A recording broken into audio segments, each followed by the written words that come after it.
drained. Look at that photo. Oh, my God. Iconic. Michael Malone, man, that's his face. Almost a sailor's face. Just long sleeves in the LA. Long sleeves, right. What is up, everybody, and welcome to the Denver Sports Podcast presented by Breckenridge Brewery. You can get the Mile High City Golden Ale, the official beer, or unofficial beer, I should say, of this 2023 Denver Nuggets Western Conference playoff run and now NBA Finals run. We have a great show for you today because we're going to talk about this very run, what it means. Was it expected? Was it a surprise? We're going to dissect it from all different angles. We're also going to talk about Carmelo Anthony, who just announced his retirement. And now I think it's appropriate time to kind of contextualize what his legacy is now and what it can be in Denver going forward, what it might be, and all those things. And who better to discuss that than Christopher Dempsey of Altitude Television, been at the Denver Post, been around the Denver Nuggets as long as I think anybody on earth. Outside of maybe Lisa Johnson, I think she's the only person that outranks you. Yeah, for sure. But Chris, so good to see you on, man. Yeah. I appreciate you guys having me on. Yeah, it's been a minute. You flew in too, I take it. So were you in Los Angeles? I was not in Los Angeles. Oh, okay. So there you I was go. hosting the pre and post games because we're still doing those on Altitude Sports. Pre-game and a post-game show, so I was hosting those from Ball Arena, the watch parties there. Man, that thing was packed last night. Oh my God. Was it? It was a sellout? It was a sellout, yeah. Well, okay, so sellout, right? Let's Okay, just put this in air okay, quotes yeah. because they cut off some of the arena, but for all the tickets that they had available, they sold them all out. That's called a sellout. Yeah, well... Sold all tickets. That's sellout.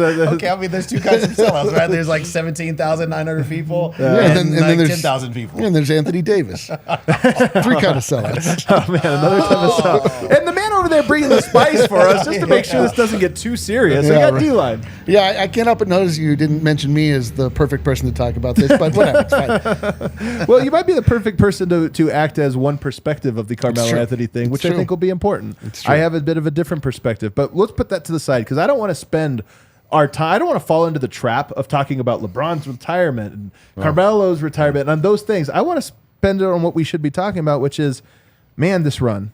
It just feels special. And my first question for you, Dempsey, we analyze this stuff both very close and very far. Our perspectives sometimes get warped. Is this a shocking run? Is this a surprise run Nuggets? for the Denver Nuggets? Hey, maybe it's an easy question. Actually, I got an easy one to start us off here. Let's just throw me a softball to Let's start get- the let's answer. get When the answer to the question is the name of the team.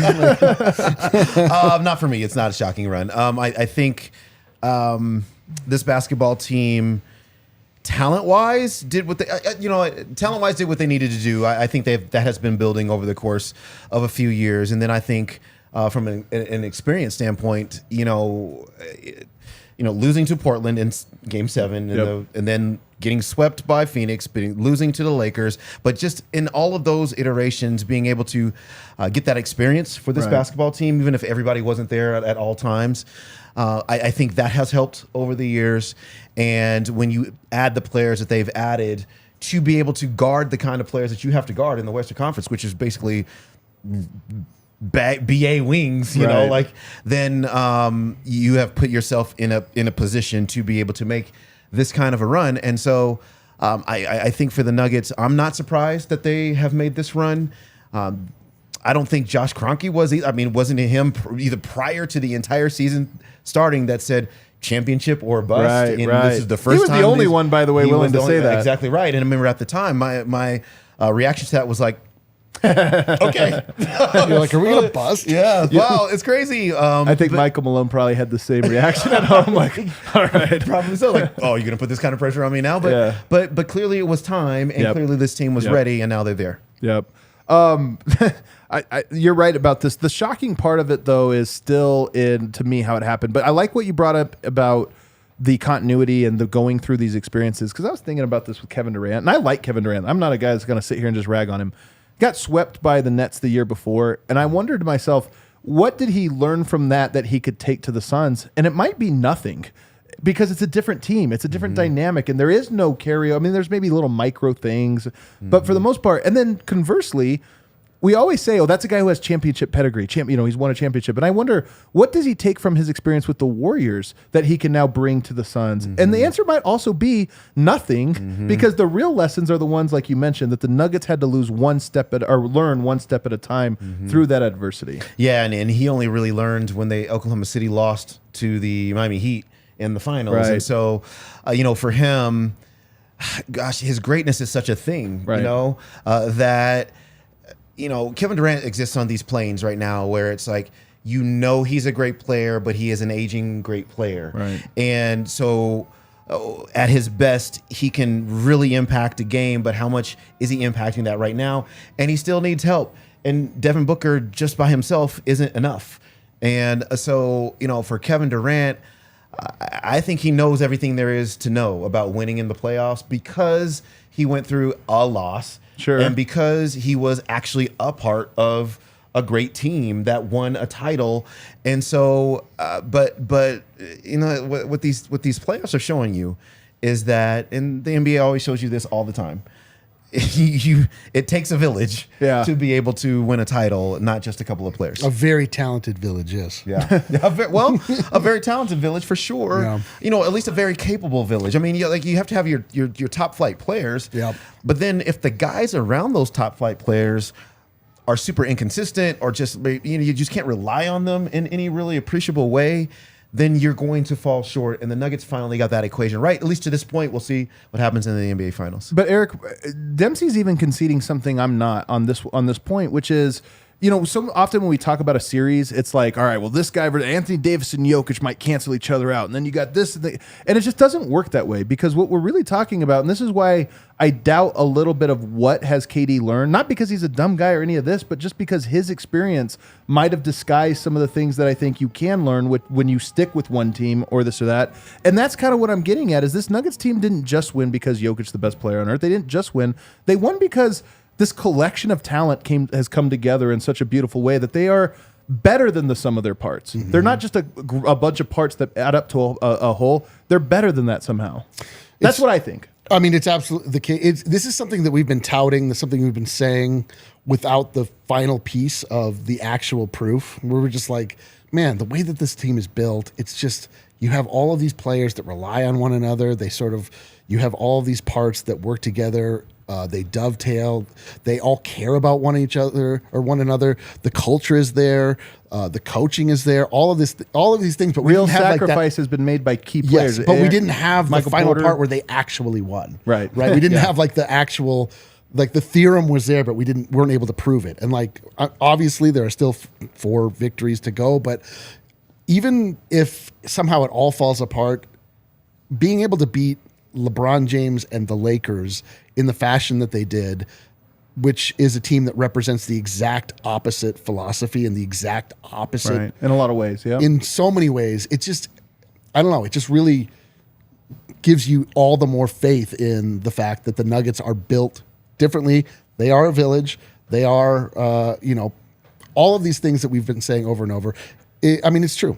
And I don't mean to rag on KD real quick, but he did, when he left Golden State, he had that quote where he said something like, all of that teamwork and ball movement is real cute till you get to the conference finals, and that's when you just need a bucket. I remember hearing that one going, did you learn the wrong lessons from being in Golden State? Yeah, because I think the actual truth of the matter is both. Yep. You need both. Yep. You need to be able to move the ball, to be dynamic, and then when things break down, you need to be able to get a bucket. Yep. And so, but the Nuggets were able to do that. And to your point here, I think the Nuggets' career arc to me is their life cycle. I think of these teams in life cycles. Yep.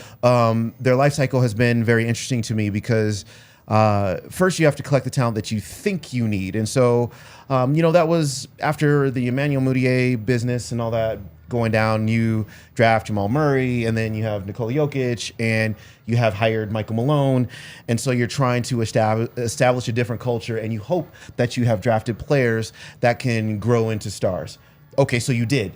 Check. Yeah. Then what are you doing around those stars to be able to enhance what they are doing and continue to ratchet that win total up?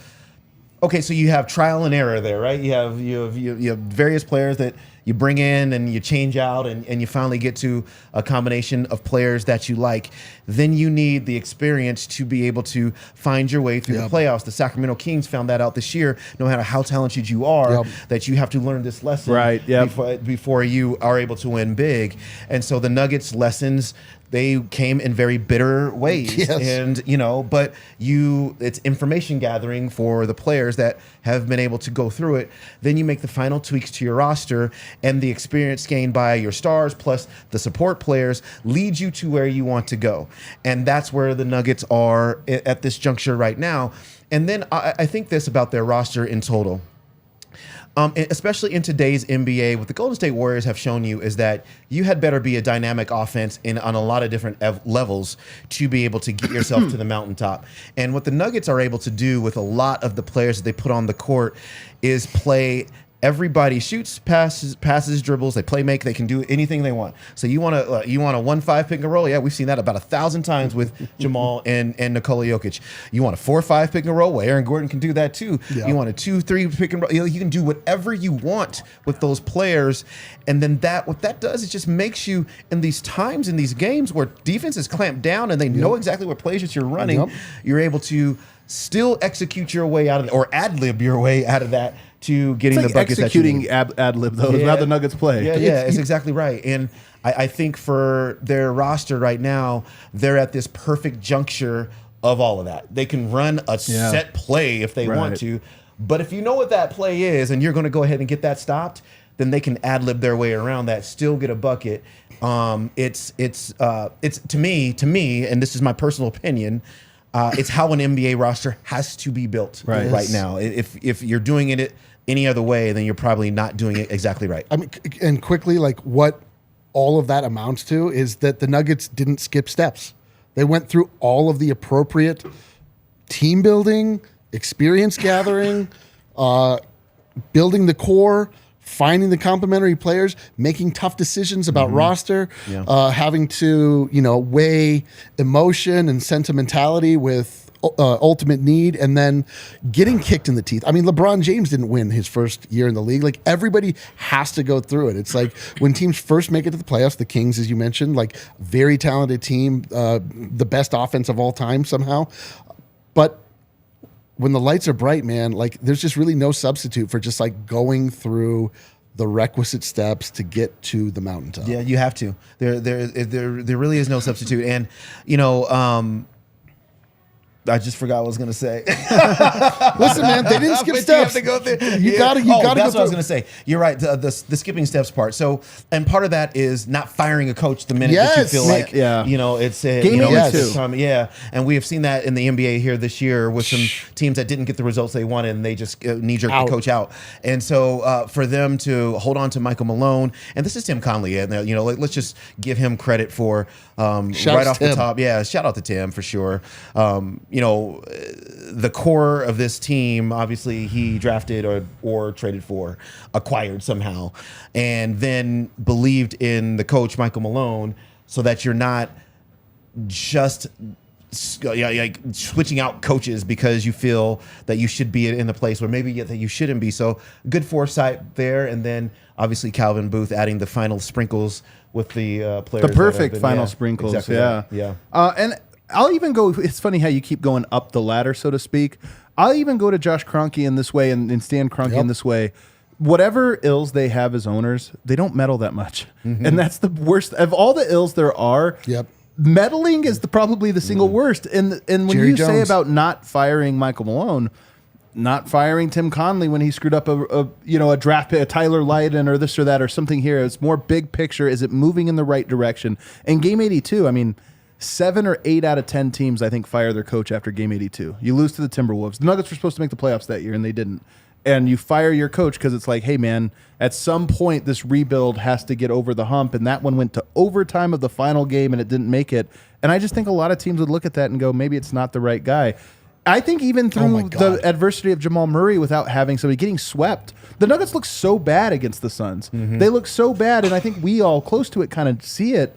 But I do think a lot of coaches a lot of owners might say like, man, yeah, but it's a sweep. how much could a couple players make a difference? We're yeah, not but close. it was huge. But you know, and that's you're making the greatest point. And they were so like it really is wisdom because it's hard to. So you're gonna. It would be. These are two different conversations here. If Jamal Murray, Michael Porter Jr., Nikola Jokic, all the pieces that you want are on the court, and you're not winning, that's one conversation. Right. If main players that you were counting on to be able to get to where you want to go are just not present, they're just not on the court, right, it's a totally different conversation. And the one thing, especially now that I do a radio show, the one thing that like you hear a lot is analysis on things that aren't equal. Right. And it's hard because you're just watching a team and you're evaluating the team as it is. But what you cannot do is go all in if you know that these puzzle pieces aren't the ones that they actually want on the basketball court. Right. And so for Stan and Josh Kroenke and the GMs, the executives making decisions, to me, it's kudos to them not over-evaluating the situation, even if it was painful. And like the Phoenix Suns series was painful. Oh, I remember. Yeah, I'm familiar with that. Yeah. So, there's a bigger picture in mind, and if you feel you get to the bubble and you have all your players and you get to the Western Conference Finals. Now we can put all the asterisks that we want next to the bubble. It's cool. Hard to do it more now. Yeah, right, exactly right. But to me, the fundamental principle there was you had all your players, you got to the Western Conference Finals. Right, yep. So when you have all your players again, can you do that again? And can you do that when you're going home road? And the answer is yes. I just had a thought What that is that? I can't believe I haven't had before. We were going through this revenge tour. We owe Jimmy Butler for game 82.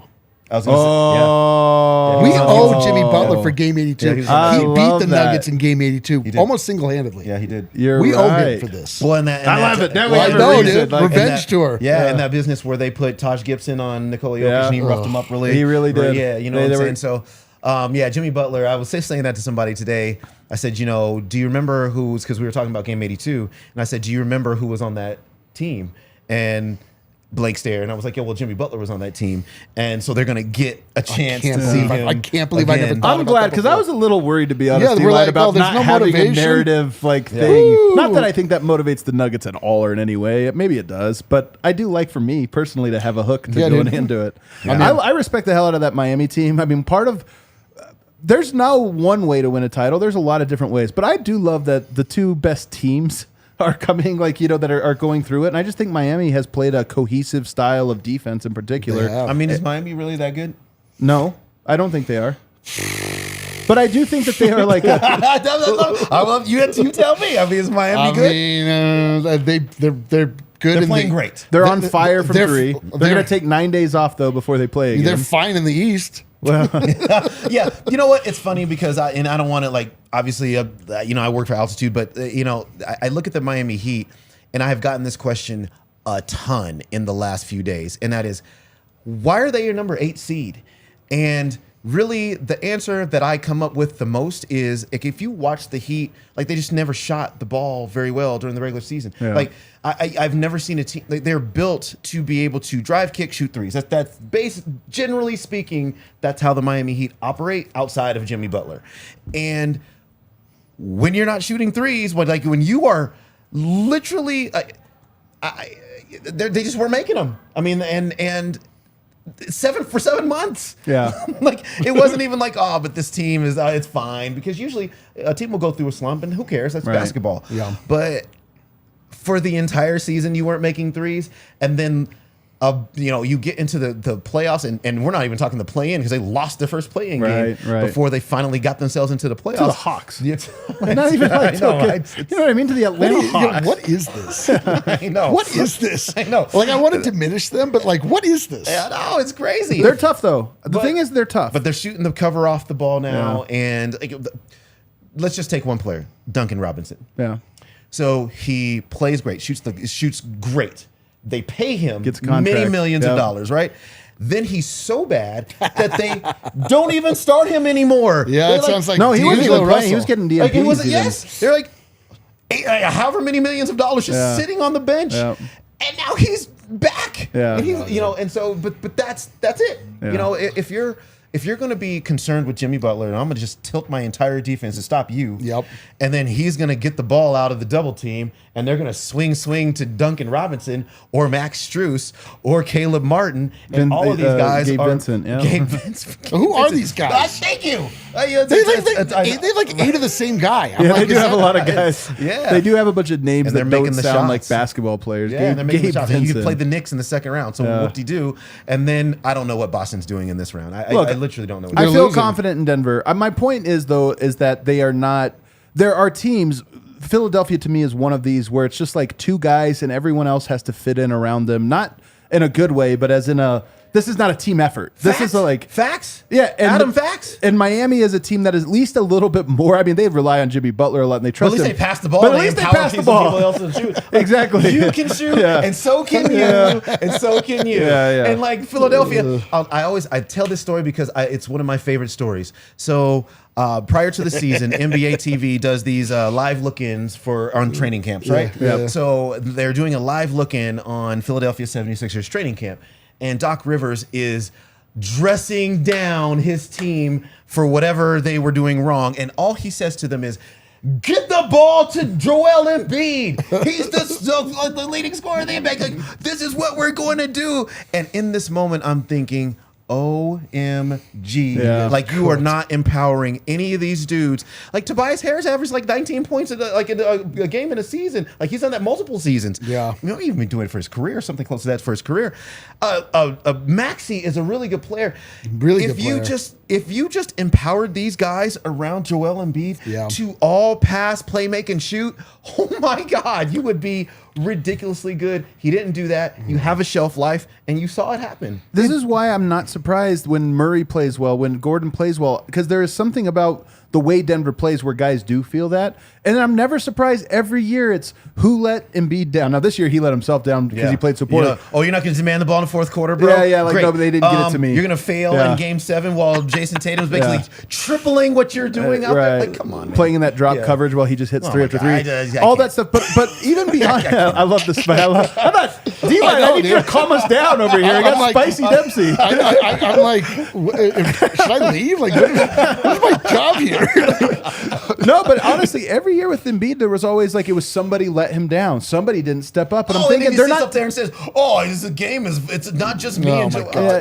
Me and it's James set up. can't The do way it you're all. saying is that when you go into a trading camp and it's all we need to get him the ball. Like, you're naturally setting up to be let down because eventually some team's going to figure it out and force you to go to someone else. They're going to be like, well, I haven't been trusted to do this all year. But anyway, Miami and I think Denver both to me have been like the most cohesive in each conference, the most cohesive team. And I agree. I do think Denver's a significantly better team. But I am glad that it's them and not one of these other teams that didn't do it that way. And that's the only point I'm making. On the other side, I want to talk to Dempsey a little bit about the media coverage, especially from some of the bigwigs about Denver, because I feel like when I asked you if it was shocked, you laughed. You know what? There's a lot of people that are shocked. A lot of people that are shocked. So I want to talk about that. And I also want to talk about where do the Nuggets go from here? Because I do feel like this is a line of demarcation for the Nuggets. They're no longer being slept on. And I don't think they ever will be again in the Jokic era. It's a new day for them. And we'll talk about all that. But first, I got to tell everybody about Manscaped. Finally. Summer's finally. I know what you guys really want to hear about Manscaped. Summer is coming. Is your body beach ready to be revealed to all? My body's more beach ball ready. Beach I would say. All right. Well, you know what? You got time. You got a little bit of time nobody wants here. a hairy beach ball. Yeah, so. nobody wants a hairy beach ball. Become a very, very smooth beach ball. Manscaped is dedicated to helping men level up their full body grooming game with the Performance Package 4.0. The kit comes with the Lawnmower 4.0, which you can carry into the shower with you while you do your shaving. Cordless body trimmer, and then they've also got all kinds of stuff, including the boxers. Vogt called them his favorite boxers. I don't think I got a pair of boxers. We all get different stuff. I bet Vogt took your boxers. No wonder they're so comfortable. They're so roomy. So you can get all those things. They've also got the nose trimmer. They got all kinds of good stuff. Go to manscaped.com. You're going to get 20% off plus free shipping when you use promo code DNVR at checkout. Super simple promo code DNVR. You get 20% off and free shipping at manscaped.com. Also want to tell you guys about the Game Time app. Eric, have you looked at tickets for the finals yet? No, because I don't want to remind myself that I won't be going because I'll be here at the bar. That's right. Smart of you. Do you remember the first round when there was tickets for like $20 before fees? I remember to the playoffs. I remember every year leading up to this year where I had playoff tickets that I was like, oh, I'm going to get some tickets, flip them, pay for my seats, and then I just got screwed because nobody bought them for the price. I had to undersell them. Yeah, things have changed in Denver, Colorado. Things have really changed. Well, I'll tell you what. There's playoff tickets and then there's finals tickets. And I'll tell you right now, pricey tickets there on Game Time app. But nonetheless, still the best deal. Everyone from Australia who's coming in, apparently. There's so many people coming in. Nonetheless, it's also concert season. It's also Rocky season. You want to get a great deal on tickets. Just wait at the last minute. You show up to especially the baseball stadium, you're always going to be able to get a ticket. But you can show up. Fast. Don't even buy a ticket. Just show up. And right before you go into the arena, open up Game Time and just see what the cheapest deal is. I promise you're going to find great deals. It's the best way to do it. You're always going to get a good deal there. So check them out. The Game Time app. You download the app, use promo code DNVR, and we have this deal for you: $20 off your first purchase. That's like 5 Rockies games. I was gonna say, I think if you use it on a Rockies game, they'll just mail you a check. They'll mail you a check. Yeah, it's like, wow, here's $19. So you go use DNVR promo code on the Game Time app. Lowest price is guaranteed. All right, let's get into it now. So the media coverage, to me, I hate saying media again because it's such a big thing, but there is in the NBA a national media, which is, I think, smaller and smaller every year. There's fewer and fewer people that we can say are the national media, but they hold an enormous amount of power. The Nuggets were laughed at about being the Lakers are going to get to the conference finals and lose to Denver as if it was like some kind of crazy thing. And I really just wonder what you think about the way the Nuggets have been covered up until this point from that perspective. Yeah. Maybe you understand it from an economic standpoint, but does it bother you the way it bothers us? Yes and no.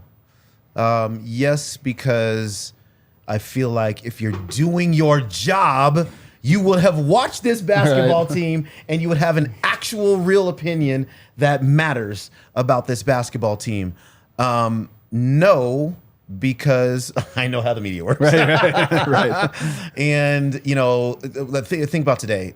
Today's biggest headline was LeBron's comments about, and so, particularly on ESPN, this was like LeBron Central all day long. Right. And so I understand, you have individuals and you have teams that resonate with the mass, the masses in terms of like casual fans as well as hardcore fans, and you play to that audience. And the Lakers are obviously that team, and the Celtics too, and all these, the Cowboys and like the Pittsburgh Steelers. Right. Like these are iconic teams, and so for you to knock them off the headlines, you got to knock them off. And so the Nuggets were able to do that. We'll just see, over the course of the next couple of weeks, that there will be no headlines about the Lakers. Right. It will be all Nuggets and Miami Heat, and so they'll be cultivating, I think, a new news cycle for themselves. We're going to see about that, by the way. We're going to test that theorem. That there's no Lakers news? Yeah. Well, I'm going to say that I'm dubious. Well, if LeBron says anything then there might be Lakers news. There's going to be Lakers news, I promise you. But I don't know what else is. I don't know what else they would. Something could pop up, and who knows what it is. The difference in what you're saying, like the thing that's so insane and like makes you want to just scream into your television screen is that you mentioned the Pittsburgh Steelers and the Dallas Cowboys. They don't dominate SportsCenter. Oh yeah, they do. The Dallas Cowboys? Not like the Lakers do. I mean, like the NBA is unique because it's the most like wrestling, where the side stories are bigger. In football, the side stories aren't bigger than the game. The NFL is actually interested in, like, you can make headlines and get there are analysts and national media members that actually pay attention to the Cleveland Browns. They're a joke franchise in everybody's eyes, but like when Baker Mayfield is playing, like they'll actually watch him and pay attention. The Denver Nuggets in the NBA, it is the Lakers, and then maybe the Warriors. No, the Warriors. Lakers Warriors are Lakers 1-2. Warriors, 1A, and like 1B. the NBA thinks that like that's literally all anybody cares about. It's the strangest thing. But to be fair, LeBron and the Warriors have been in the finals for every year for the last 12. And the thing I wonder about is the Nuggets have gone through such a dominant run through the West that I just wonder if there are people that are looking at this going, this team might be around for a while. We might need to make an investment here because... Well, now they're saying that. That's what I mean. They weren't saying that before. But also... guys, I mean, that's just the way it works in the league. That's just the way it works. In the league, yes. Yeah, you can't. But I think in the association but I also think in sports, generally speaking, because if you have teams that dominate, and the NFL is in this space where nobody dominates anymore. So one year you have a team, one year next year you have a team. But the NBA, you have these teams that stick around and these individuals that stick around, and then they become stars and beloved figures and beloved teams. And until you knock that team off, there's a great many people, especially your casual fans, who are kind of like, wait, hold on, you're the Nuggets though? Wait, are you guys really any good? Right. I don't really care that you guys are in first place. Like that, but that's Steph Curry. Right. But that's LeBron James. Right. And like these are teams, and so you have to earn your headlines in the NBA. And I think the Nuggets are existing in that space. Now, like the irritating part about it is these people who are supposed to be watching all the games and know something about all the teams have no clue about what's happening. Or they have the worst takes because they're not actually watching the They're team. not and actually that's, watching. Yeah, exactly right. And that's Tough. That's what, so to your point here, that's what burns me up. Yep. It's not so much the news cycle. I know what a news cycle is, and I know how this works. And the biggest names get the most coverage. That's it. Until you earn your way into that select group. And so the Nuggets are earning their way into that select group. Are they in? But like, no, they're not in. They have to win the title. Yeah, they have to win the title. agree. But if they win the title, are they a prestige team? No, they probably won't be, because you still, the Lakers and the Celtics will still exist in this space up here, right? Yep. Well, And compared to that, yes. But I like the Bucks won, and I feel like Giannis got elevated to front page status. Well, Giannis did, but are the Milwaukee Bucks? Like, Well, I that's mean, a how good do we point. really hear about when's the last time we talked about the Milwaukee Bucks? Like, Yeah, when's the last when time they we lost talked- in the first round. Right, exactly right. So I mean, you know, you would have to have staying power, you know, Yeah. even in a way. Kind of like Spurs staying power. Yep. That'd be. I mean, and maybe not. And maybe maybe that's extreme because that was 25 titles over 20 years. Right. But that's kind of what you have to do to be among the in the news cycle kind of repeatedly. I think for the Nuggets, to me, it's baby steps. You know, just get into the news cycle. Right. have people respect you. I love that a baby step for the Denver Nuggets is having a 2-time MVP and going to the I and agree. winning the I'm with you. championship. It's like a little baby step, baby step, guys. I'm with They're like, we'll return back. Take a few more baby Win steps. 3 or 4 championships, and Then then we'll- we'll get you on Sports Center. Like, Then Lisa Salters will learn Nikola Jokic's name. How great was it that she had to give him the trophy? greatest. The win one title. Like, let's start there. Let's win a title. Yeah, you have a great player who, with a title, I think you can't even argue that he wouldn't be an all-time great player, right? Are but- you kidding? The list is going to get really interesting. This summer will be fun to contextualize resumes that you stack If he up wins the against title. all timers. Yeah, there's a lot of. If he the wins the title, title yes. this year, there's going to be Yeah. a lot of all-time greats whose resumes at Don't least stack up. don't stack Yeah, up. exactly right. And I can't wait for that either. It's gonna be fun. I can't wait because the more you see Jokic, Will Chamberlain, Jokic, Not since like, Will? Kareem Abdul-Jabbar. Yeah, like you know, it's crazy. So I think the Nuggets are earning their way in.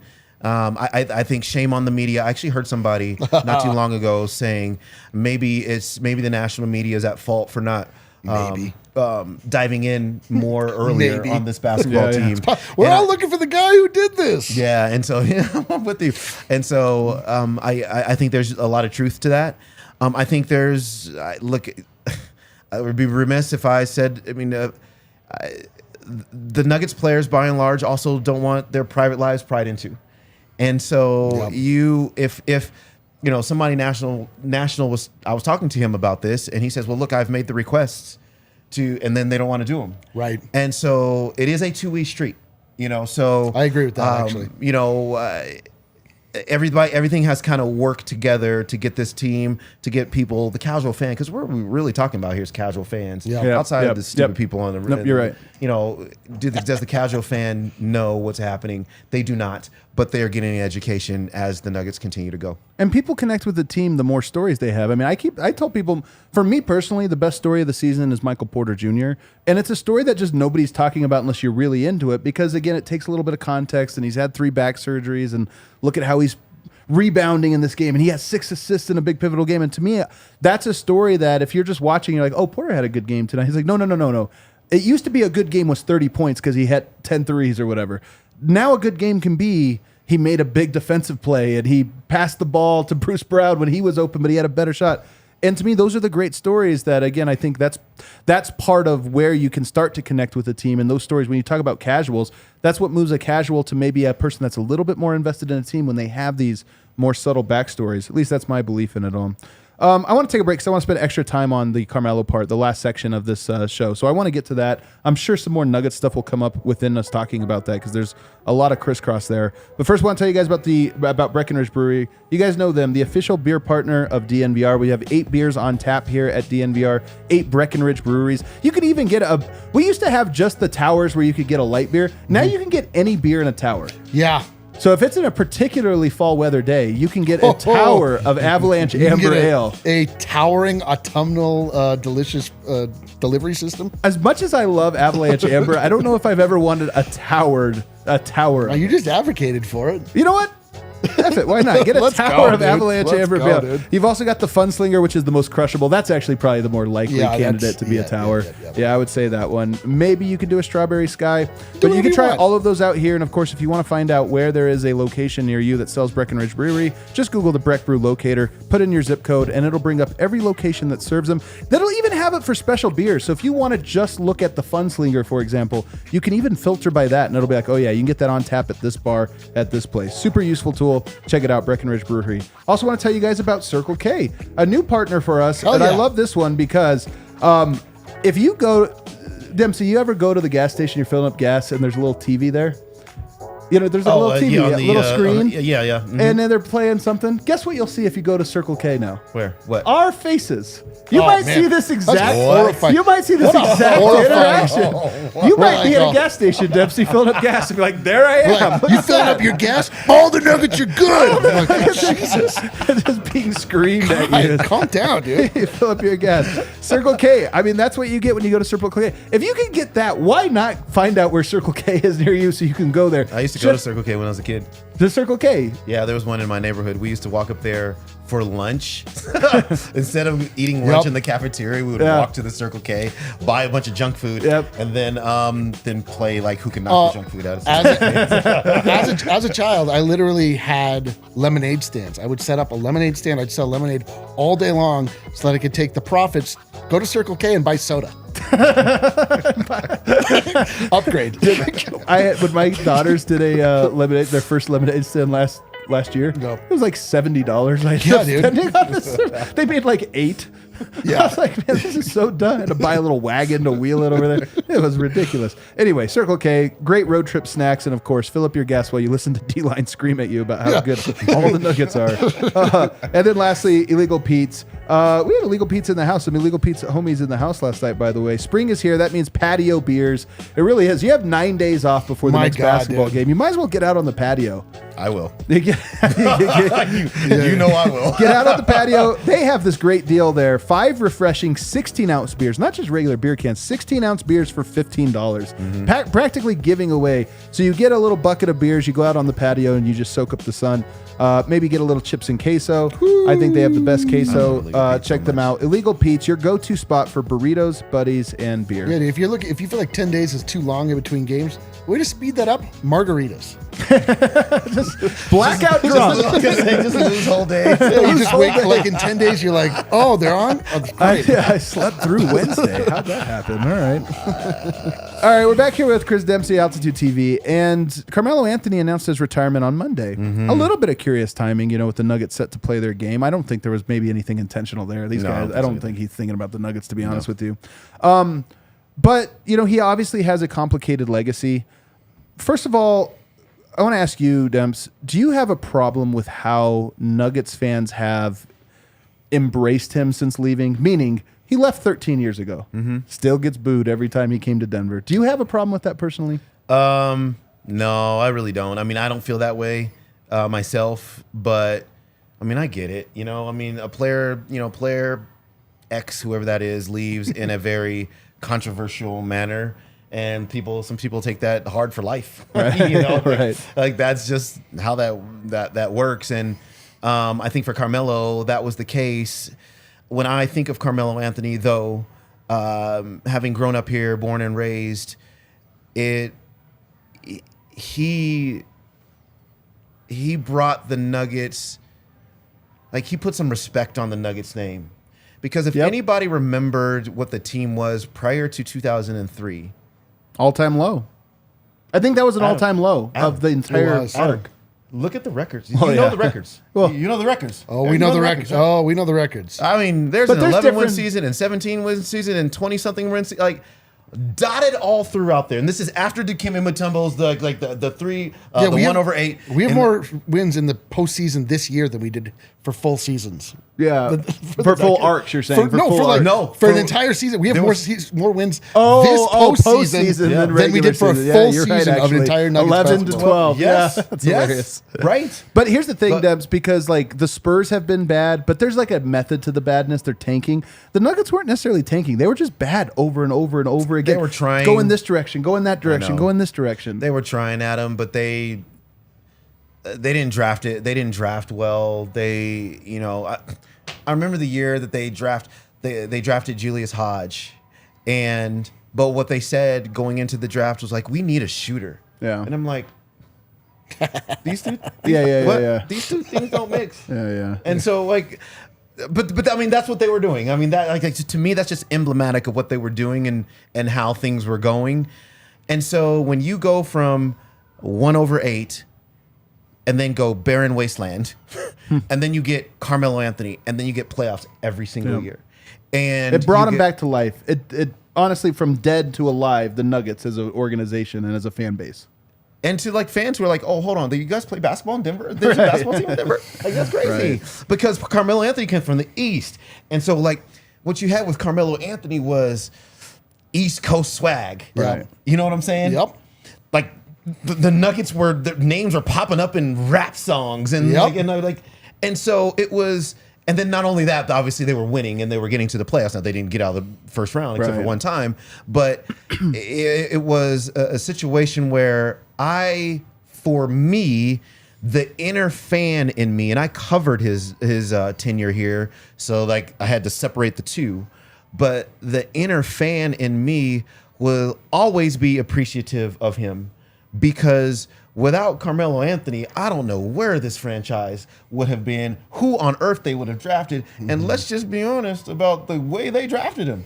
No, I remember. Do you remember how that went down? Dempsey, I remember the lottery because I was listening it on the radio as I was driving up to the mountains with my family because I think I'm in high school at this time.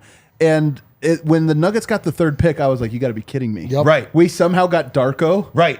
And then Joe Dumars is like, nope, don't worry, we got Darko. The biggest ever, oh my God. The Nuggets got Carmelo Anthony. This is amazing. Yeah, it was, I mean, if the Pistons drafted Carmelo Anthony,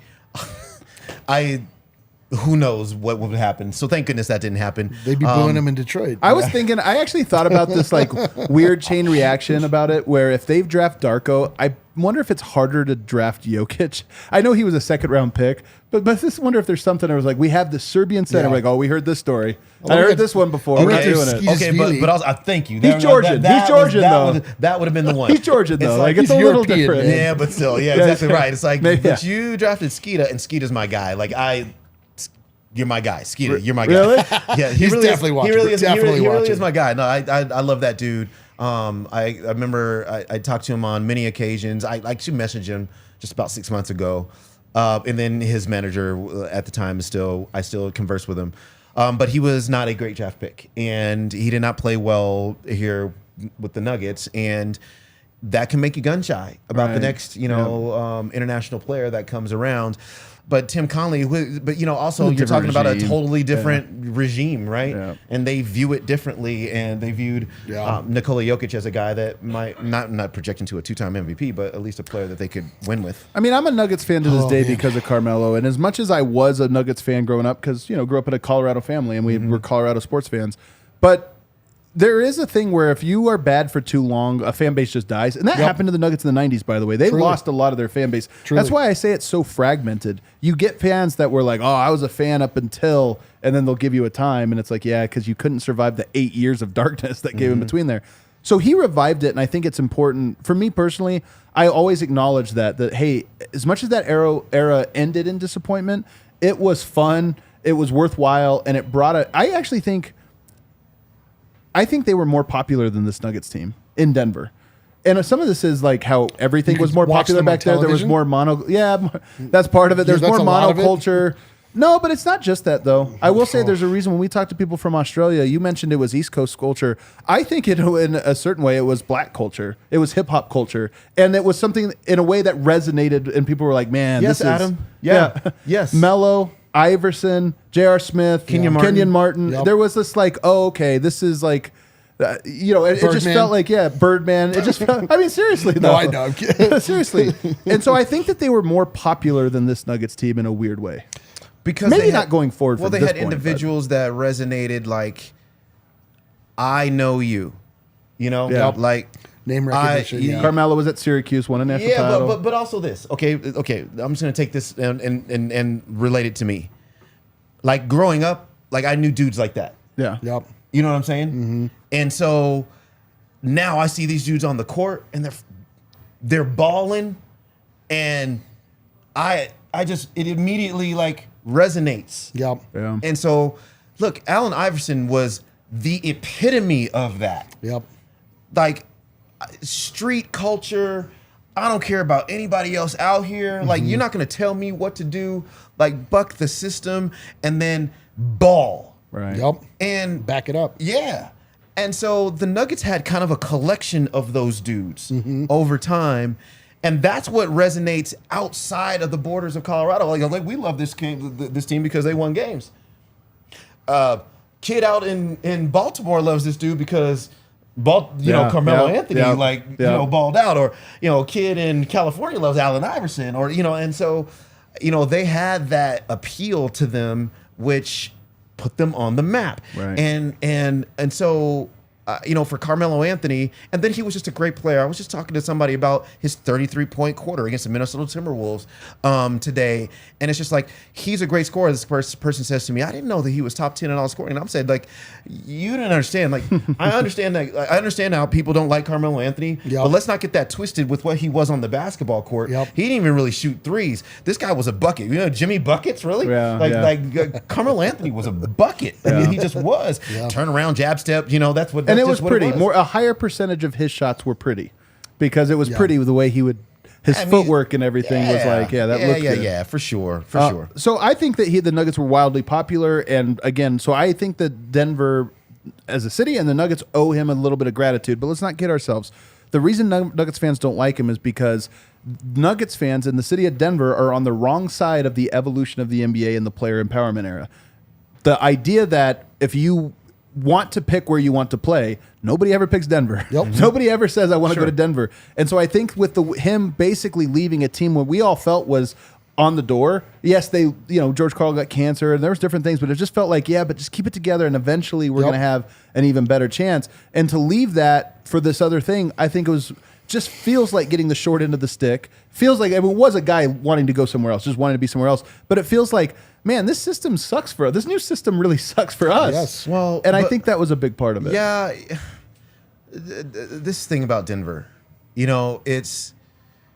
there's been so many heartbreaks and heartaches, and you pick them over us. It's like the city always feels like somebody, no matter the sport, the athlete picks somewhere else over us. Right. And when Carmelo Anthony was going through that whole period of time, I told this story earlier today. I will never forget being at his summer camp, at his camp, Carmelo Anthony camp at Gold Crown. And this particular day, the news had broken that the Nuggets had offered him 3 years, $165 million. And so it was great because we're like, he's at camp and we're all going to ask him about it. And he gets asked about it. And he kind of hems and haws about that. Right. I don't really know. And it was at that moment, like, reporter Spidey sense, right? Reporter Spidey sense. And you just knew that when the player doesn't say, yeah, I'm doing this, that the player is in great jeopardy of not being with your franchise in the very near future. Now, it took a lot of months before that came to fruition, but it was And it was a spiral. And then like for months and months and months and months, all Nuggets fans heard was like, he's going here, he's going there, he's doing this, he's doing that. Why is he doing this? It was melodrama. Actually, it was kind of, again, the early parts of this where the media cycle is just going nonstop. What's the latest? And there's nothing latest. It was hard. But we talked about it. As a beat writer in that time, and I was covering that, it was the second most difficult story I ever covered because you never knew where the information was coming from necessarily. You knew you had your sources, but you didn't know who anybody else's sources were. And like there was things coming from everywhere. I'll never forget the day that somebody walked in. This was in January of that year.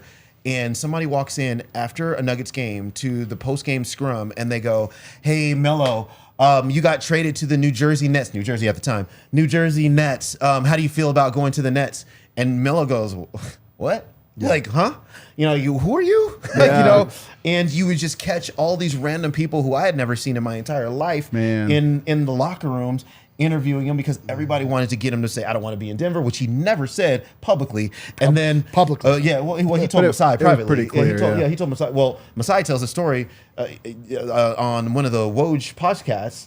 He told the story about how prior to the season, they had let him know that there is no way he is coming back. So he spent the entire season basically walking the plank of having to trade this guy. Very apparent. Yeah. So he knew that Carmelo, after every game, would just be like, "I'm here with the Nuggets, so I'm going to win all the games while I'm still here." I love that. I'm here now, so I'm focused on the team. I'm here, so I don't get fined. Right. Yeah. So it was very, and so if you're a fan, you felt like let down again, and so I understand that part. But I got to keep this moving. So I want to ask this one though about now, like what? Because for me, I've always said I'm going to boo Melo. He's the enemy until he retires, and then it's a bittersweet for me. I don't think you can throw out your history, and he's such an important part of the history, and I don't want to just like delete it and say, well, it ended poorly, so F him, he's not a Nugget. He is a Nugget. He's an important Nugget. He's one of the most important Nuggets we've ever had. And so for me now, he never gets to be, what Dirk Nowitzki is to the Mavs or any of that. That's the thing you forfeit by exercising your right to free agency and to do these different things, and even pre-agency, which is what he did. Mm-hmm. You have that right, but it comes at a cost, and this is the cost, is that now your legacy is bittersweet. I just don't want it to be deleted. For me now, I don't care. I'd love for him to be back. The Nuggets tried to delete him, right? They kind of, they've deleted a handful of people from their history, to be honest. Well, I'm just saying, the minute that what was your number? 15? Yeah. Oh, we're just going to give it to this guy. This second round pick? Round pick? Yeah. Oh, we're going to give it to this guy. Somebody pointed out Anthony Randolph actually got it first, which is hilarious. Yeah, first they gave it to Anthony Randolph, and then they're like, Jokic, sure, have this one. It. Nobody has it. Take it. Like they're not no love lost, right? And so now you're in a situation where you got the GOAT. Right. 15 is going to have Jokic's name on it no matter what. So if you choose to recognize Carmelo Anthony, and I use that word very specifically because I don't know if honor is the right word, and I don't know if they feel like they want to do that. The organization even wants to go down that road. But if you want to recognize what he has done for the organization, and you want to maybe even put that up somewhere, I don't know how that they would do that right now, other than just a blank jersey with his name on it, or like a generic 00. First the thing is, you can retire the number 2 times. Like it doesn't. There's no legally bind. You can put 215s. The Yankees have it. There's clubs that have it. It doesn't matter, man. Like, I think it would for them though. Don't you think it would for the Nuggets? Like if you have the Jokic and he's 15, you don't want another 15 up there, right? Well, you can't do it now. I don't. Yeah, you'll have to wait a long time. Yeah. But I'm with Eric. I don't mind 2 15s hanging in the rafter. We all know the truth. We all know the story. You know what somebody said to me today? They said, "You know what? You want to know how Melo can get everybody back on his side?" And I'm like, "Okay, but everybody, let's just you never can get anybody." Extreme. But he says, this person says, "So show up to the finals." Yep. Show up to the finals on courtside in a 15 Jokic jersey. Yeah, dude. It's how many people. It's not, dude. That's the thing it's not that complicated how Carmelo Anthony could win back the city of Denver. The city of Denver would take anybody that will take them. It's not that. It's really not that difficult. You're right. You're actually right about this. If Carmelo Anthony would give any indication that his time here meant anything, the problem with Melo is that not all of the things he did, at the end, you're like, oh, that was for you. We weren't doing this together. You were building up to the place where you could get your profile big enough so you could go to New York City with your wife, But I don't Lala. believe that, though. But that's the way that it comes out in the wash because of all of the actions that happened after the fact. If there's something that it's like he's reaching back and, it's like, oh, he's whatever. This just like for me, like I am I'm an idiot. Like I'm a big fan, and I let my emotions guide me. And that's, I think, actually the appropriate way to look at sports. Looking at them logically is stupid. We're getting to the point now with Carmelo Anthony where it's no longer on the court. And so then now all of a sudden your logical brain has to take over again. It's impossible to diminish what he did for Denver. He really honestly made basketball relevant in Denver. That people will say that over and over and over. He made it. But it was really always about Melo. They never got past the first round. That's fine. But we were in this together, right? Since he's been gone, it's just been about the Melo thing. He's a New York Knick. He's a this and that. But even if that's true, though, Eric, I think I actually do agree with you on this one quite a bit, and I'm curious to hear why you disagree. But even if that's true, it's again doesn't change the fact that it happened and we had good times along the way, even if it was but we're talking about now honoring that. And it's well, I think what was the word you used? Recognizing it. I think it's more. But we're talking about right. We're talking about organization versus fan base. Yeah. And for me specifically, I loved Melo so much, and he hurt me so badly that I won't get back together with him. Right. I'm a jilted ex-lover, and I realize this. It's not it doesn't have anything to do with oh man, I recognize what he's done, but it's this man hurt me so bad, and then he just went on and Lala was talking about they didn't like Denver and all this stuff. And you're like, I can't believe that I put all of my love behind you, and now this is what I'm getting back. This feels terrible. I almost wish this never happened in the first place. Yeah. Well, you're exactly. So we started this by asking me whether do I agree with one side or the other, but that's the reason why I said no.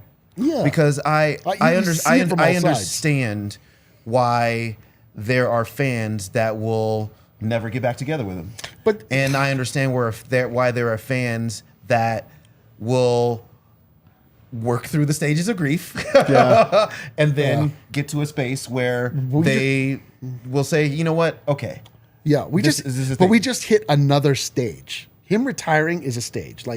He had the ability, he was still playing in the league. He played for the Lakers the last time he suited up. Well, the Nuggets didn't want him. I know, but I'm just saying, if you want to talk about symbolism here, that Carmelo Anthony went out with the Lakers. I know, but that was he was going out with any team that would take it. I got it. He's trying to hold on. I get it. He didn't even retire the entirety of the season because he was hoping for another gig. I'm saying this is where the emotional part of the brain still is engaged, and now he's retired. Okay. Now it's you can allow, there's so many things you look back in history and you're able to gloss over so many of the in the moment parts that meant so much at the time. But when you take a step back, you're like, what are we talking about? Carmelo Anthony is going to be this exact story. It's just this is very raw still for a lot of people because he literally just retired. There's going to be a time that passes.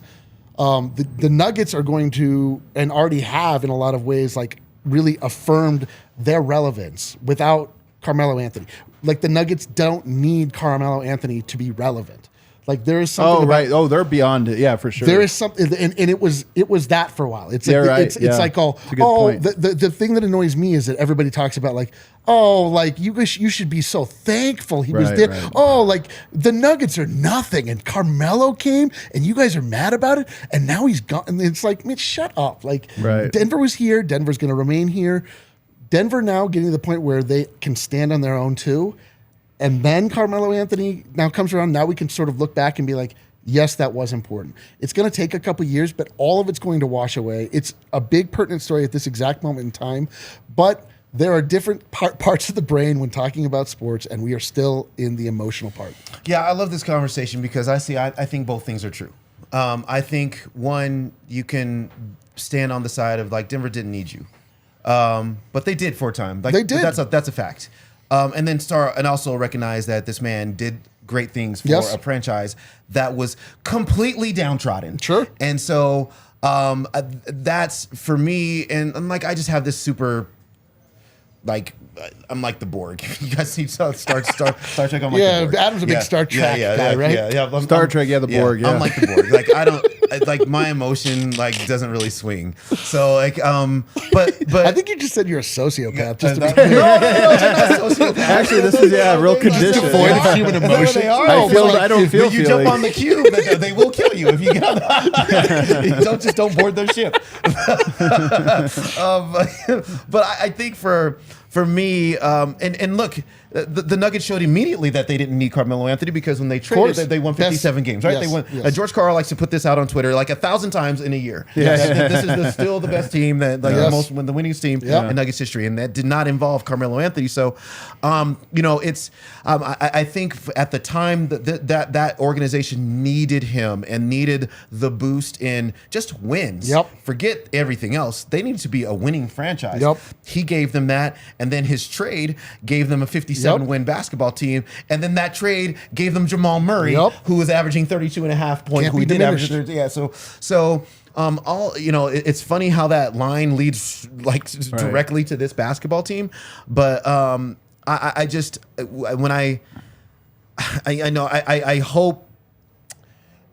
I hope that many fans can come around and just just say They need time. You were really great for us, and thank you. But it has to come from both. You understand it has to come from both sides. I agree with you. I agree because the part that you're missing is he needs to sort of show a desire to, which he doesn't seem to at the moment. Otherwise, it's like pathetic for him to be like, oh yeah, we're like, oh Melo, and he's like, yeah. You want him to say it publicly, not on Twitter. Well, he needs to do what some you real said. sit-downs. Come to the game and wear a Jokic jersey. Yeah. Like that's like that is an olive branch. There have been a couple things like now that his career has not gone the way that he hoped it would when he decided to bolt for New York. That there has been like quiet, reflective times where you see like him sort of looking back and being a little bit remorseful for the way that it happened. But it wasn't that for the longest time. But again, like age, wisdom, perspective, all these things will creep in.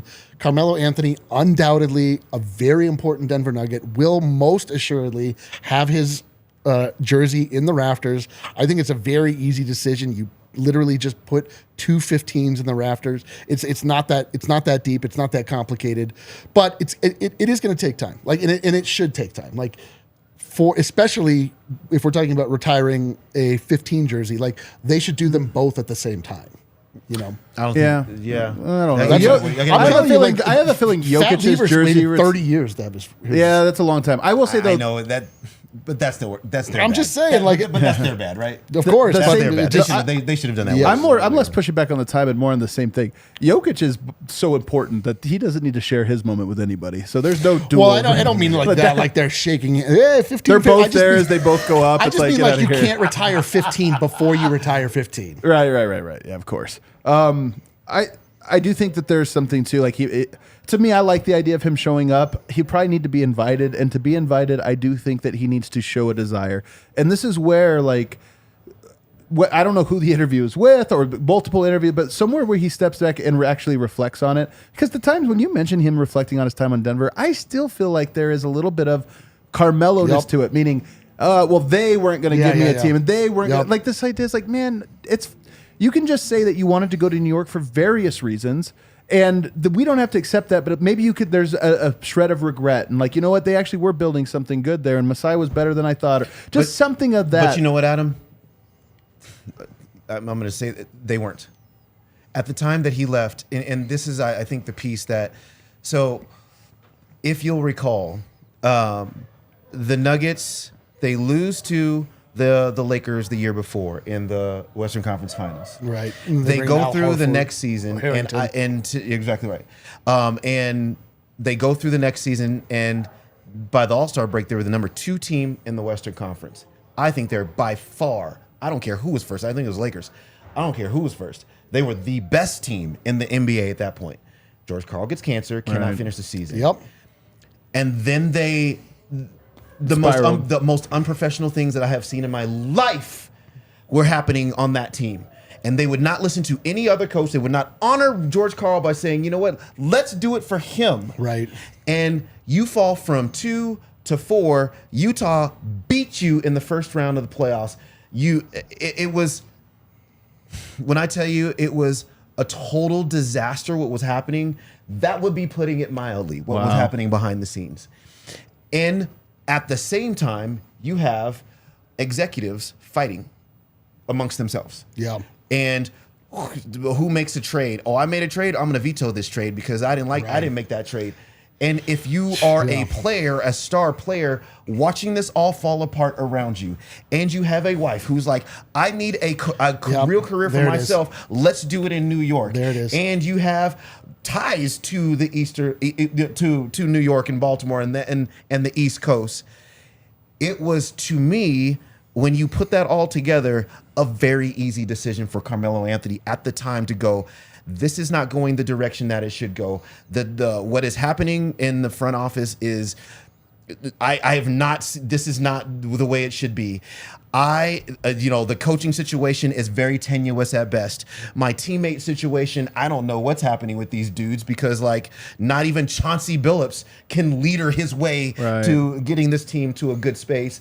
And I have my wife who wants to have a career, which she ends up having a great, it worked out for her. Right. Well, she was already on MTV. Exactly how she wanted it to work out, right? She's in all the shows now and doing all the things. So I understood from that standpoint, and I thought a lot of people just were like, he doesn't like the Nuggets and he wants to leave. And I just thought, but there's more to this story. Regardless, though, it almost doesn't matter. The point I'm making is less about. It kind of does matter because the reason why it does matter is because people are like, you hate this city. That's it. And they're like, because you hate us, we hate you. Right. And how did I frame it though when we came on? More than that. I framed it as, it's like the Nuggets get the short end of the stick on this deal. So whether or not it was that personal, would have been anybody. It was just Carmelo Anthony. Either way, my point is we don't have to be happy about it. So the idea that fans are upset is less about you did something wrong and more about this new system, which, by the way, is pretty new in 2010. That's why LeBron's decision was so shocking, is it was kind of a new paradigm. It doesn't really, the happiness of Denver wasn't part of the design of that creation.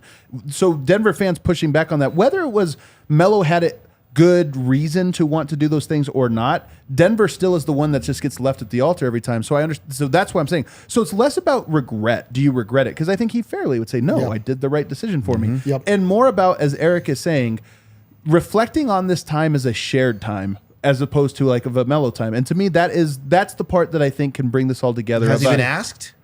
Has somebody asked him? Probably. We don't know. But somebody asked him, what do you compare and contrast your time in Denver? Compare and contrast to say, I don't know, Dikembe Mutombo, who came in, big deal, left very early, had careers with 2 or 3 other franchises that were probably more impactful. Why are we not mad at Dikembe? Exactly. Why are we not mad at Dikembe? Because he went out, he was gracious, it didn't feel like an FU to Denver when he left. And there was Dikembe has also reached out. It just doesn't feel like okay, we were here for you, got it, that's fine. I mean, a lot of this when you're talking about the reasons that were happening from the Nuggets fan point of view, he just destroyed an entire season. It was horrible. We were all at just the mercy of where he's going to go, and that was just in our face all the time, every day. Couldn't enjoy after reaching such a high, and it was pull that, just kidding, you guys. I just think if Melo did do, you're right. Maybe he hasn't been asked this, although these guys have the opportunity to say what they want and get it on a microphone. Sure, but somebody's got to ask him. Well, you know what? Maybe we'll get him on the show and he'll come in and I would absolutely I'll tweet him right now. him. Hold on, I'll tweet. Melo, do you still like Denver? But we'll try. No, I mean the question really is okay. You can ask a series of questions, and it can begin with, do you regret leaving the Nuggets? And just hear what his answer is. I don't think he needs to regret leaving the Nuggets. That's what we're saying. That's what we're saying. But maybe he does. But maybe he does. Yeah. I mean, there's a certain piece of the fan base that wants him to say, yes, I regret leaving the Nuggets. But maybe there's just some real emotion to it, though, to me, is the real emotion is the part that I would love to hear, which is no, I don't regret it. And I knew at the time that I had these fans and we had this experience, and I knew I would never get to hold on to that if I made this decision, and I still made it. And to me, that would be a thing where it's like, well, at least you acknowledge that this was a thing that you enjoyed, as opposed to a place that you were stashed. That's and what I it's think like somebody should ask him. It had to wait it out. Yeah, I don't think he's been properly asked that. Allowed to elaborate that in the real way. Now, look, you can say that he should just bring it up himself. Okay, I mean, I'm not going to say he shouldn't, but it works better if you just directly ask a person, did you like your time here or did you not like your time here? And so for him, we'll see. Somebody, I promise you, look, he's retired now. He's gonna start doing all the interviews. Somebody will ask him that. Oh yeah, because it remains as many years as he was in New York, and I did not know until I looked this stat up, looked up his career, that he was almost there as long as he was in Denver. And so it's, but still, Denver was the team that drafted him and the place that he was here most. And so, I think he's dropped breadcrumbs. I think he dropped a couple of breadcrumbs on Twitter, like that. Like I mean, that might not mean much, but he didn't have to say anything to the Nuggets on Twitter. He didn't have to say, and I was wondering if the Nuggets would say anything back. They did. Well, but it was, I don't know. It's a fascinating. It really is fascinating. fascinating. It is fascinating. It actually is interesting. Yeah, it really There's a lot of layers to it. No, it just really speaks to the idea of the thin line between love and hate. Yeah. It's really all there is. Hey, you speak about Dikembe Mutombo. It's really interesting because I talked to Bernie Bickerstaff about this, and so Dikembe at the time, they wanted it was like a 10-year contract. And so Bernie says, according to Bernie Bickerstaff, he says he takes this to ownership. And ownership was like, no. We are not doing a 10-year contract. I love that they block a contract with the way that Dikembe went. No, we're not doing that. And then Dikembe basically says, okay, well, I'm gonna get this somewhere else. Sure. Which is exactly what players do right now, right? Yeah, exactly. Of course. Right. And so it's but why isn't there the acrimony surrounding Dikembe Mutombo? Exactly right. Like it's all about just perception, the way in which you go out, the way you act after the fact, the stories that come out. Has said in subsequent years that I love Denver so much, right? Yep. And I wish I could have stayed. And we're like, we wish you could have stayed too. Goes a long way, it's not your fault. It's these guys' fault over here. And usually it actually fell at the feet of Bernie Bickerstaff. That's what everybody blamed for. Anyways, but let me ask this. This is the last question I want to ask about. We've been on the rails the entire show. What are you talking about? I'm sorry. The last question I'm curious about is, you had the Melo era. And there were little moves, there were big moves along the way to try to make it. I mean, there was a lot of continuity, but Iverson was obviously a big move, and then Chauncey was a big move. Then you go into the post that era where you have a collection of good players but no star, and they win 57 wins. After that, the Nuggets have they wandered the desert for maybe 2 seasons, and then they've been on this long, slow build. Do you think that the Kroenkes, or the Nuggets as a franchise, however you want to put it, maybe it's Tim Conley or whoever it is, changed the perception after that and said, we're not doing this again. We need to come up with a long-term plan rather than let's try to get a couple stars plan. Do you think it affected their roster construction at all going forward? Well, it would have, Josh would have been the one who would have been affected because everybody else is new. And, I think that, so the Nuggets the way they used to operate was they would trade all their draft picks for the next big star. Oh yeah. Mark Workenstein didn't care. He was just trading all the draft picks to get them draft picks. Yeah, exactly right. them picks. Yeah, and Tim Conley when he got here, he wanted to draft. But I have to imagine that was discussed in the interview, and I wonder if that's what Tim Conley was looking for at that. If he was like, "Man, we're not doing that route again. I'm not getting." I don't think Tim Conley was dialed into it, nor did he care. But Josh Kroenke might have been. And so if and I'm not saying I don't know what Josh's priorities were, but if that was a priority in the interview process, and he's saying, "Hey, look, man, we're not giving away first round picks. Not we're not just handing them out like he's like, I have this 42nd or 41st pick in the second round. Tim's like, don't give up second picks either, man. Let me cook. Yeah, and maybe he didn't even have to say that to Tim Conley because Tim Conley was like a scout and he loved and he wanted to draft guys and he's a personnel guy and so he wanted to make his mark drafting guys and getting them in. So maybe they didn't even have to have that conversation because Tim Conley just said it himself. Yeah. But that is the clear difference between the two eras. I mean, you had the Don't skip steps era. Well, yeah, and Tim Connelly, like when he was first hired, I mean, they hired Brian Shaw like right around the same time. I don't think I remember. He wasn't really involved. Right, it happened in the right hiring away. of that. Yeah, and so, but he did love Brian Shaw. Brian Shaw didn't work out. It was like a 4-year period of terror. Yeah, we remember. 2 years. Yeah. It was a year and a half. I started. It was March 3rd, I think or March 4th that he got fired, and my first day ever being credentialed was one day before it. So I came in to interview Brian Shaw the day before he got fired. It was my first time doing a presser. Yeah, I'll always remember it. That's hilarious. Because of that. yeah. I had more interviews 3, with 2, 1 Melvin. Cancun. What was it? What was the coach's name that took over? Do you I got in remember? trouble for that. Melvin. I wrote that story. Man, I'm kidding. I forget That's it. incredible. I wrote that story. I love that. That's you? One, Yeah. two, three. Cancun is Chris that's It's the Dempsey. greatest thing. There's so many little nuggets. You meet people around Yeah. here. Yeah. Like, for example, we said this on the show the other night. That famous picture of Jokic looking super fat in the first, Yeah. Dev took that picture. That's hilarious. Dempsey wrote the 3, 2, 1 Cancun story. Like, I love it, man. Yeah, it was crazy. There's a little That was history. crazy. But you move on from Brian Shaw and you hire Michael Malone and you're drafting players all the while. You know, you make a mistake with Emmanuel Mudiay, fine. You were able to immediately rectify that the very next year Yep. by drafting Jamal Murray. And, you know, the rest is kind of history. And so, I mean, I think from a Josh Kroenke standpoint, it would be really interesting to hear what he has to say about this because he's been here for the entirety of it all. And if he required something different from the GM, knowing how that went down in the years prior to that, because I think that would be the only variable in the evolution of this basketball team. But it is clearly different now, and I'm interested to see how Calvin Booth, what his philosophy is. Right. And I mean, look. Very immediately, just a philosophy from what a player should look like and Yep. like on Long. standpoint. Yeah, I mean, that is a very stark contrast to what Tim Connelly was doing, and so Hoopers. yeah. Bones versus P-Watt. Right. Well, yeah. I mean, yeah, exactly right. Yeah, Calvin wants you to ball. Yeah. Can you ball? But you also have like a 7-foot wingspan. We want you. Right, You know? right. And so it's he'll put his stamp on this. I mean, he already kind of has a little bit. But yeah, I mean, it's interesting how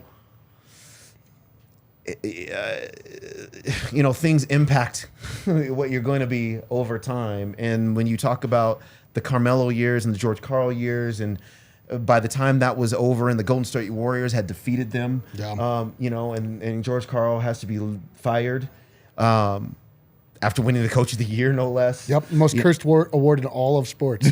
Yeah, don't. don't let your coach win Coach of the Year, man. Or like a hockey team winning the President's Trophy. To your point, though, that just like spells doom in the playoffs.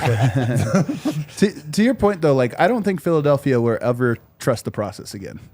You like once you do something and it doesn't work out, F the you're like, we're process, not yeah. doing that again. I don't know that we're doing a 3-year tank. Yeah, you know what's interesting about Philadelphia?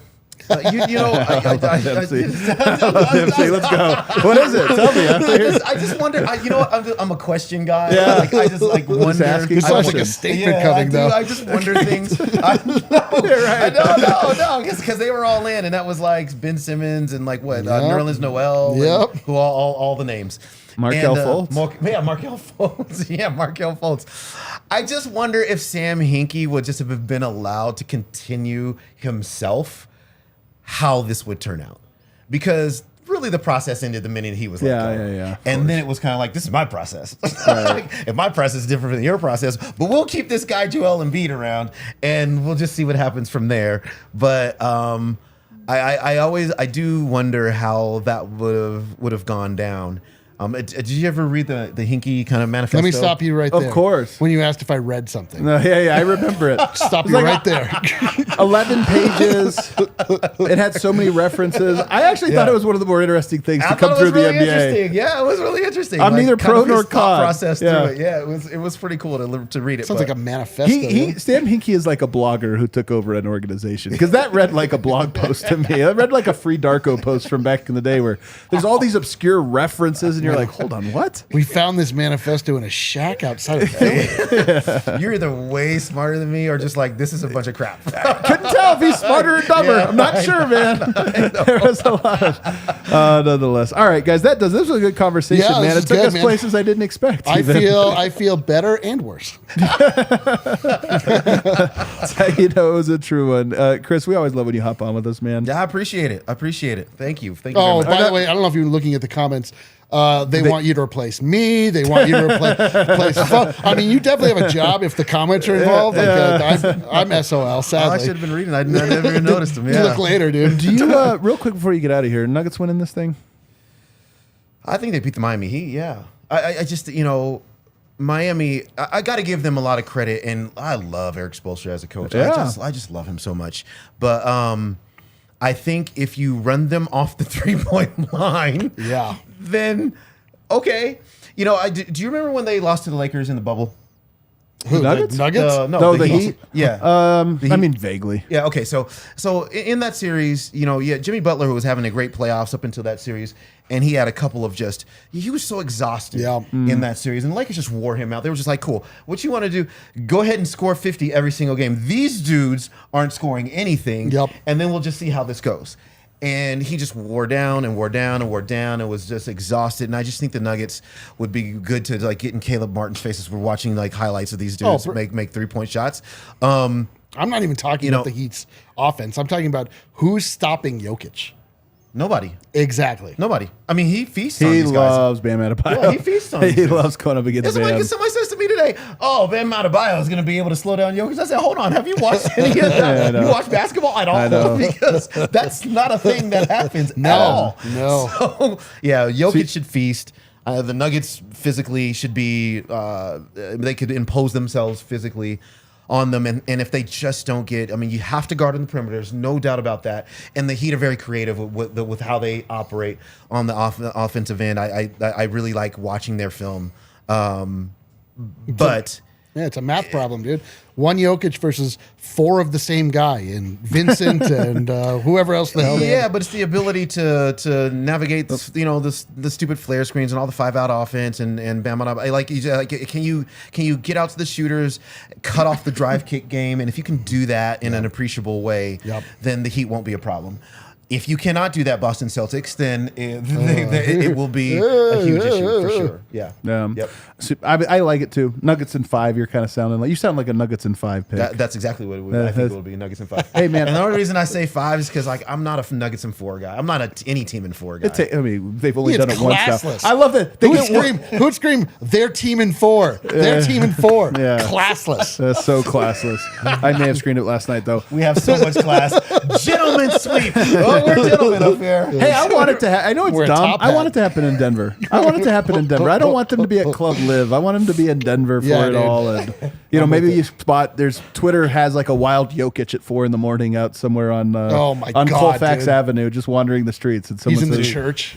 Dude, you might get a wild Jokic in South Beach. "Yeah, of course." That's I don't want it to We're happen going to get there. the wildest Jokic The in South wildest Beach, Jokic man. in South Beach. The wildest. For sure. All right, he is Christopher Dempsey. He is D-Line Co. I'm Adam Modest. Thanks everybody for hanging out with us. Do us a favor, hit that like button on the way out.